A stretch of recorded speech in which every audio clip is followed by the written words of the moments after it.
Howdy chaps, and welcome back. I'm wondering if I should try some shorter videos more frequently of the stuff that I'm doing during the day.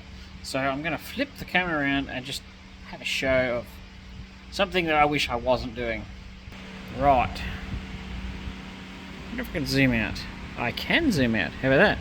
Right, as you well know, I spend my life fixing these rusty Falcons, and I'm here again. This time from about there forward, the sill panel and behind the garden, everything's really nice, but here back it's chronically bad. I also thought it would be interesting to show off how poorly made these cars really are. Like, don't ever get it into your mind that these old Falcons, don't build them like they used to. That's because they build them better now. Like, see this panel here, that literally goes on a, this whole panel here is crooked inside the car, and some of the spot welds have missed, and they're right on the edge of that inner panel. That panel there has never been out. It's from the factory. It should be at least 10 millimeters further down. And obviously, joys of my job is coming across something that someone else has already been at. That the end of the sill panel and the quarter panel joined together. Want to know why this job's really expensive to get cars restored? You got to pay someone to do this if you can't do it yourself. The only bit here that has actually been not rusty is actually this piece here, which is the inner of the bottom of the B pillar. You can actually see it's got a notch where the sill panel once goes. And of course, my hearties, you can just get an idea of how bad it was.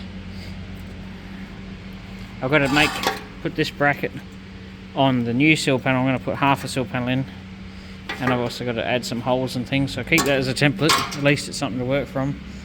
That's all good. There was pinholes along here, so I've welded them up. I'll give them another touch up. I don't think pinholes, because it's only little pinholes.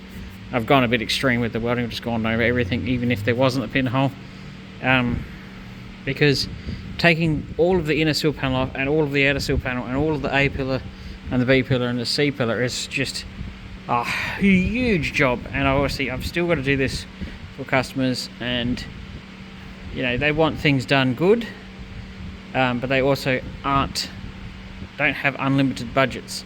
So if something is still good, I'm going to leave it on the car, especially if I check it, which I have, and it's all good down there. No point doing it if it doesn't need doing.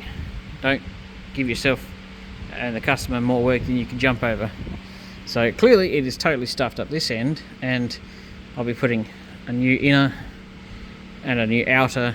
And yeah, what's really sad is it didn't look that bad. It was hiding it quite nicely, but it was pretty bad. This is actually probably one of the worst coupes I've fixed for a long time. But you know, a little short video of how things are going. I wonder if I should do them more often, but basically with this one, I'm not going to cut any more out until I brace it up. So I'm going to put one across this way, and one going up. So this pillar, when I take the bottom off, it doesn't want to go. I highly doubt it will, because it's held up with the roof, the quarters, the inner wheel tub, but I'd like to just be safe than sorry. That way I can take off through here, through there at about that height, and you always want to stagger. You don't cut through both, you cut through one and then go down a bit further and cut through the next. That way when they weld back together, you don't have a weak point right where it's through one spot. And then I'm going to take this off. If this comes out nicely, it looks like I'll only have to make the back corner.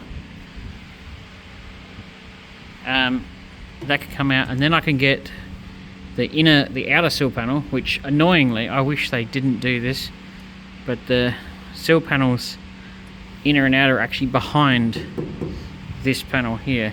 So you have to take this panel off before you can undo the spot welds for this one. And of course, luckily, it's not too bad, but the rear torque box is okay. But because of this hole, they always fill up with dirt for some reason. Oh, and the other holes are not exactly sealed.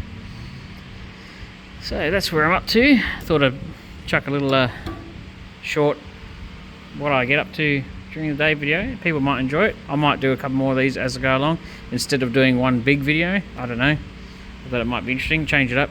Get back into some rust. See you soon.